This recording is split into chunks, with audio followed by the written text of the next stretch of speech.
અગ્નિકાંડમાં 60 દિવસે 1 લાખથી વધુ પેજની ચાર્જશીટ। ટીઆરપી ગેમ ઝોનમાં ફોર્મ સીટથી 5 મિનિટમાં આગ વિકરાળ બની।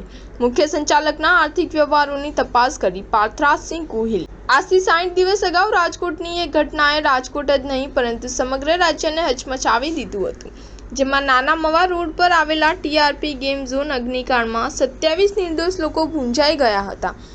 આગની દુર્ઘટનામાં મનપા તંત્રની ગંભીર બેદરકારી હોવાનું સામે આવતા રાજકોટ મનપાના તત્કાલીન ટીપીઓ, ચીફ ફાયર ઓફિસર તેમજ ગેમ ઝોનના સંચાલકો સહિત કુલ 15 આરોપીઓની ધરપકડ કરવામાં આવી છે, જે બધા આરોપી હાલ જેલના સળિયા પાછળ છે।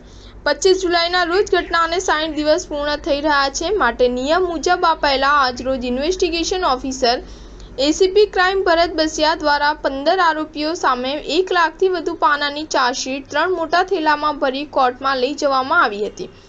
આ ચાર્જશીટમાં 350 જેટલા શાહેદોના નિવેદન તેમજ 15,000થી વધુ પાનાના દસ્તાવેજી પુરાવા મૂકવામાં આવ્યા છે।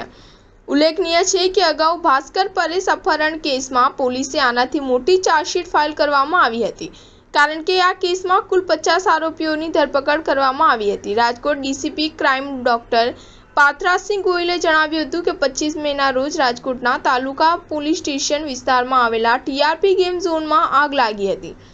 આ દુર્ઘટનામાં 27 લોકોના મોત થયા હતા। જે આગ લાગી હતી તે વેલ્ડિંગના કારણે આગ લાગી હતી।